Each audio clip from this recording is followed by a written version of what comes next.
Sebelumnya, izinkan kami kelompok 7 untuk mempresentasikan hasil kelompok kami.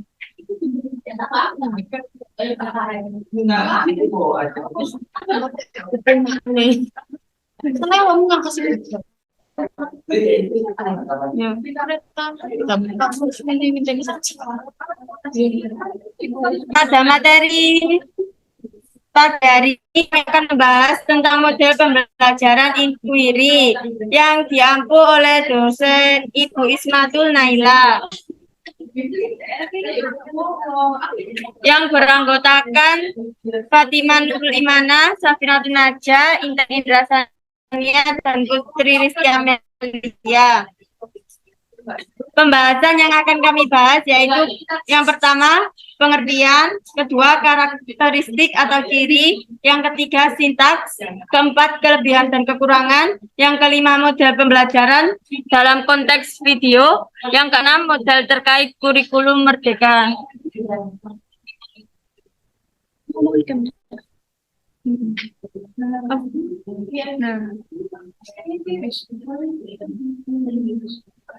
Memasuki pembahasan yang pertama yaitu pengertian.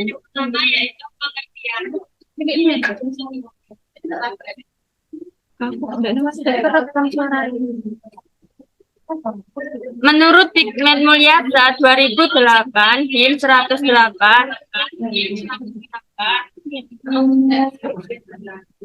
model pembelajaran inquiry adalah model pembelajaran yang mempersiapkan anak pada situasi untuk melakukan eksperimen sendiri secara luas agar melihat apa yang terjadi, ingin melakukan sesuatu, mengajukan pertanyaan-pertanyaan dan mencari jawabannya sendiri, serta menghubungkan penemuan yang satu dengan penemuan yang lain.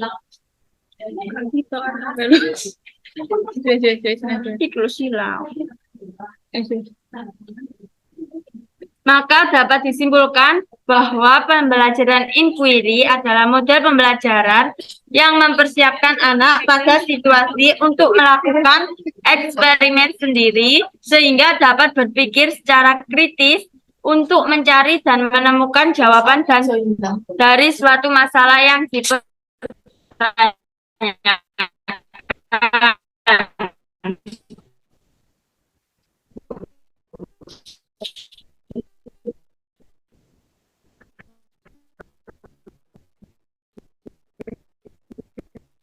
Selanjutnya yaitu karakter.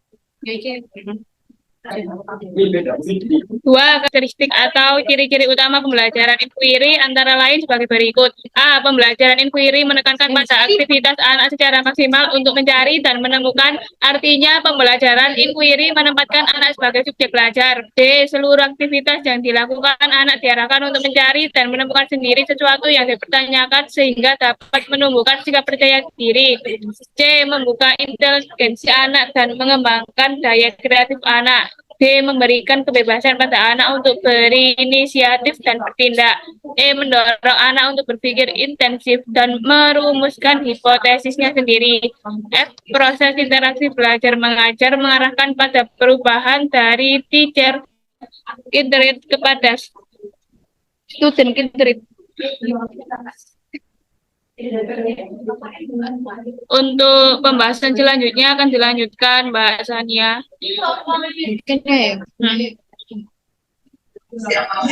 Poin ketiga, sintaks.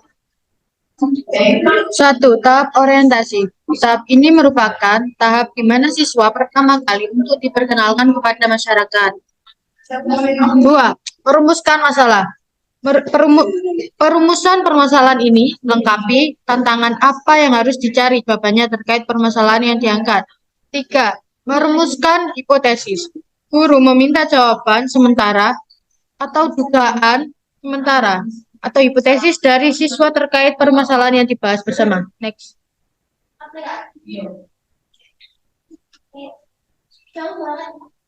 4. Tahap pengumpulan data. Setelah siswa memiliki dugaan sementara terhadap penyebab permasalahan, maka langkah selanjutnya siswa diminta untuk mencari data pendukung sebagai proses pembuktian hipotesis tersebut. 5. Menguji hipotesis. Dari data yang terkumpul, selanjutnya digunakan untuk melakukan pengujian terhadap hipotesis tadi, sehingga akan dapat dibuktikan apakah hipotesis tersebut benar atau salah. 6. Merumuskan kesimpulan.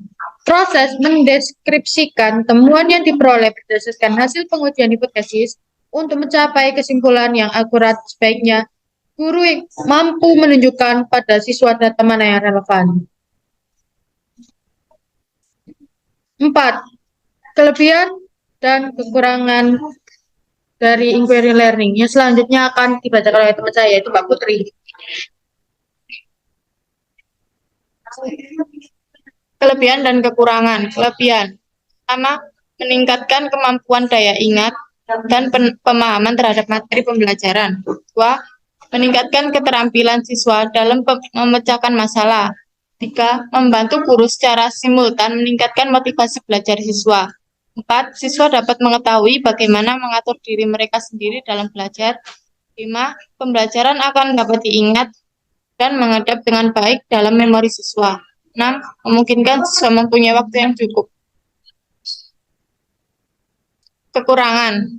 Jika jumlah siswa di dalam kelas terlalu banyak, dapat menyebabkan sulitnya mengontrol kegiatan dan keberhasilan siswa.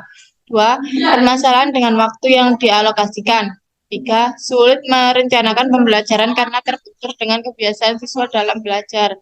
4. Akan terjadi hambatan dalam melaksanakan model ini pada siswa yang telah terbiasa menerima informasi dari guru. 5. Dan ketika inquiry learning disetting dalam pembelajaran bentuk kelompok, biasanya ada beberapa siswa yang kurang aktif dalam kelompoknya. Apa ini ditungguin ya?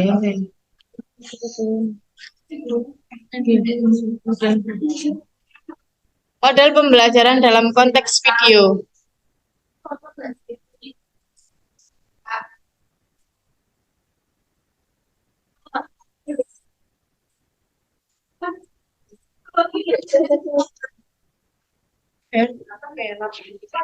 Nah,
Oh,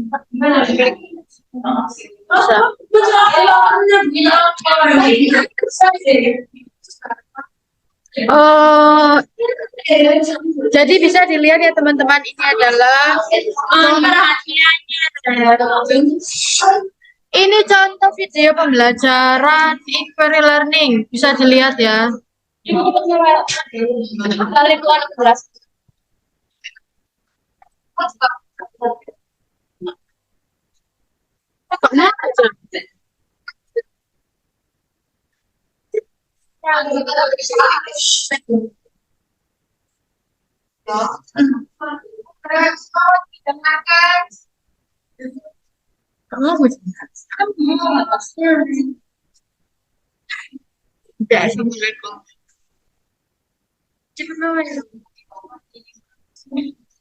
Kan jadi jelas contohnya.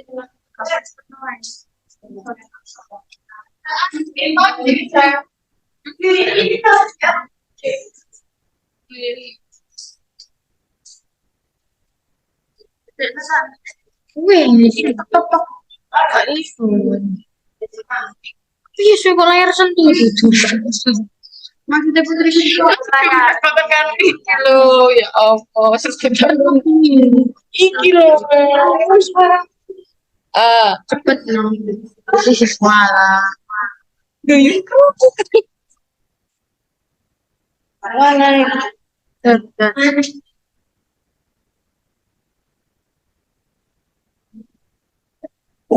Luar biasa, Allah, yeay.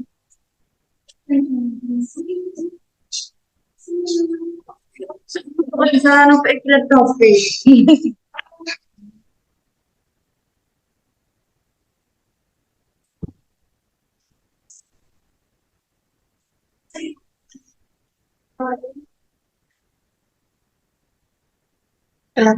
Ada berapa? Ayo.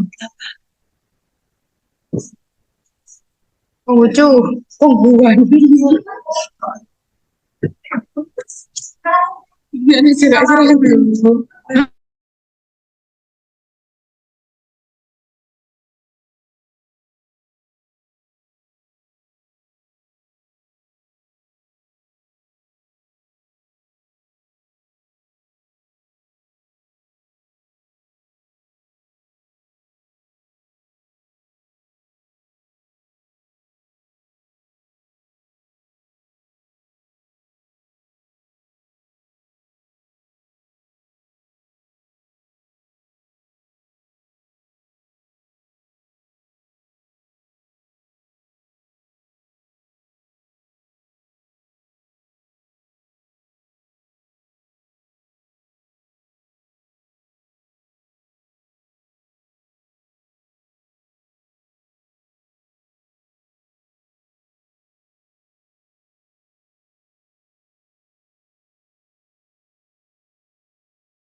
Jadi itu adalah contoh model pembelajaran inquiry learning dan bisa dilihat sendiri ya teman-teman secara mandiri di link YouTube yang sudah tertera dalam PPT ini. Selanjutnya adalah sesi tanya jawab. Apa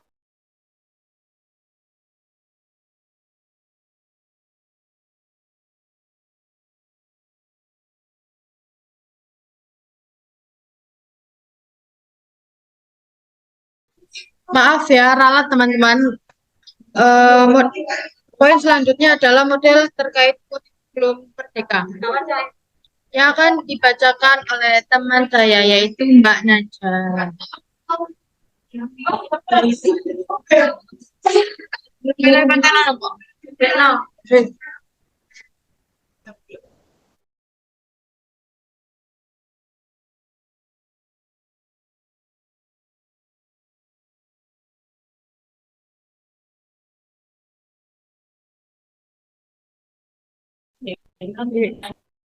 Selanjutnya, model terkait kurikulum merdeka. Proses ini sangat penting bagi peserta didik karena Merdeka diajak belajar untuk mengaplikasikan teori yang sudah dipelajari di kelas menjadi sebuah hasil yang nyata. Peserta didik belajar membuktikan teori yang diperoleh di kelas dengan memiliki hasil, tidak sekedar menghafal teori saja. Dalam kurikulum pendidikan di era revolusi industri 4.0, pemerintah merancang sebuah standar khusus agar peserta didik memiliki kemampuan terlatih dalam penyelesaian masalah yang baik, didukung infrastruktur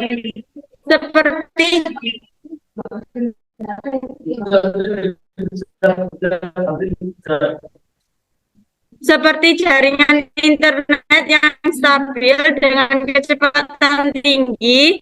Instrumen pembelajaran harus dan berkualitas. Apabila ada satu akan menyelenggarakan kurikulum pendidikan, hasilan sekolah dalam penyelenggaraan pendidikan di era revolusi industri 4.0 memerlukan paradigma yang berbasis kekuatan atau inquiry apresiatif yang berasal dari sekolah dan lingkungannya, mencari dan mengidentifikasi potensi yang ada dari berbagai pemangku kepentingan dan elemen sekolah sebagai kekuatan yang dapat mendukung terlaksananya pendidikan di era revolusi industri 4.0 dengan baik.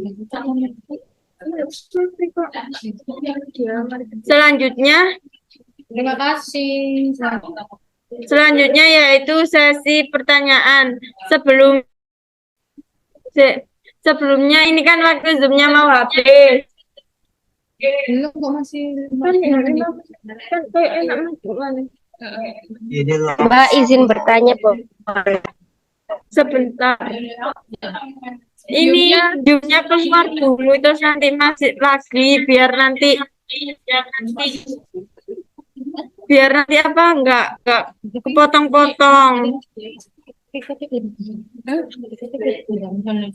Tapi keluar Jadi teman-teman bisa keluar dulu yang ada di Zoom ini nanti bisa masuk lagi.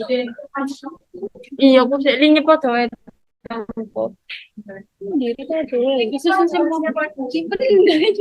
Stop screen, stop.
Izin menjawab pertanyaan dari Mbak Zafira Ainun Nasifa dengan NIM 2021-111-5030.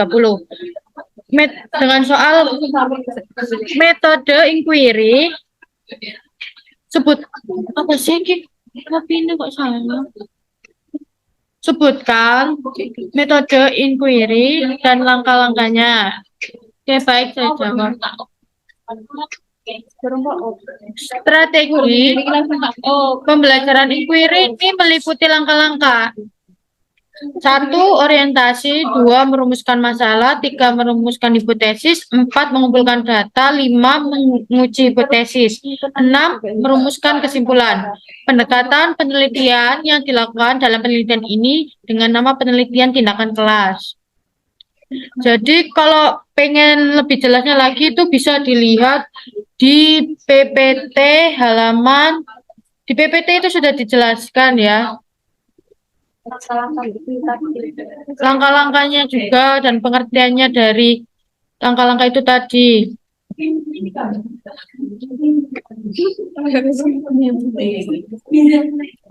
Nah, ini bisa dilihat ya di halaman 9, 10, halaman 9 dan 10 itu sudah ada pengertiannya. Tahap orientasi, tahap merupakan tahap di mana siswa pertama kali untuk diperkenalkan dengan masyarakat dan lingkungan. 2.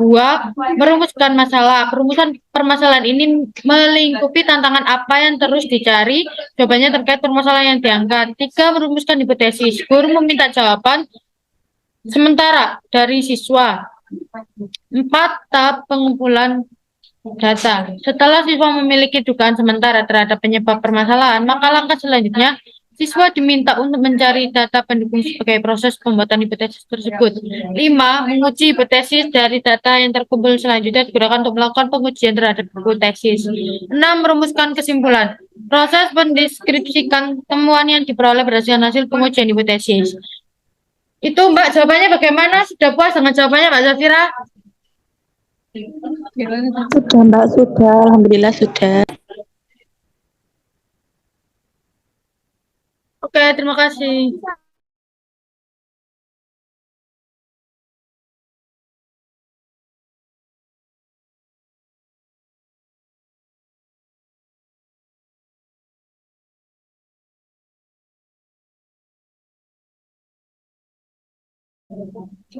Izin menjawab pertanyaan dari Mbak Atika. Metode pembelajaran inquiry dianggap tepat diterapkan dalam proses pembelajaran di SD.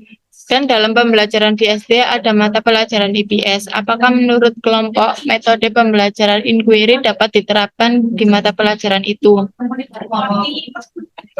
Model inquiry bisa diterapkan dalam pembelajaran IPS di sekolah dasar. Karena model inquiry ini, guru melatih siswa agar lebih aktif dalam kegiatan pembelajaran. Mbak, tadi aku yang nanya yang contohnya untuk penerapan pembelajaran inquiry di mata pelajaran IPS-nya bagaimana?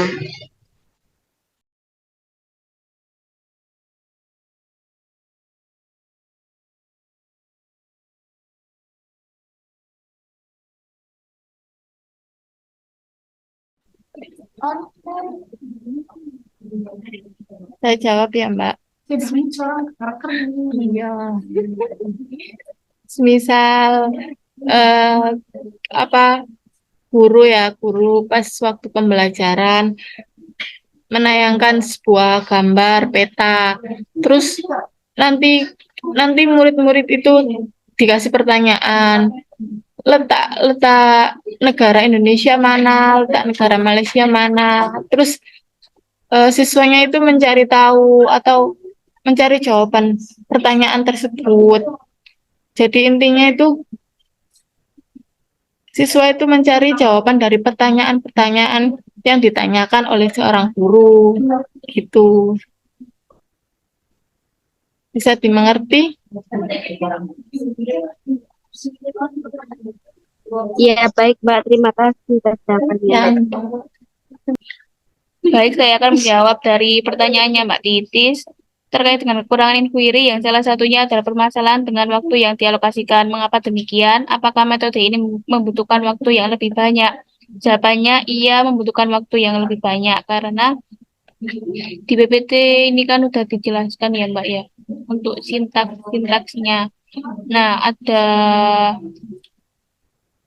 6, yaitu yang pertama itu tahap orientasi dulu, kemudian yang kedua merumuskan masalah, yang ketiga merumuskan hipotesis, yang keempat tahap pengumpulan data, yang kelima menguji hipotesis, dan keenam merumuskan kesimpulan.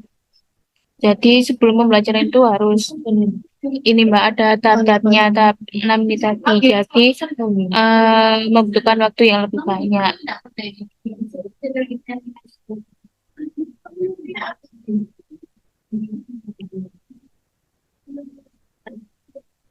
Gimana Mbak Titis? Ya, baik. Karena dari 3 pertanyaan sudah kami jawab, maka presentasi pada pagi hari ini kami tutup. Kami dari kelompok 7, mohon maaf apabila ada salah kata. Saya akhiri. Wassalamualaikum warahmatullahi wabarakatuh. Waalaikumsalam warahmatullahi wabarakatuh. Terima kasih, Mbak. Ya, sama-sama.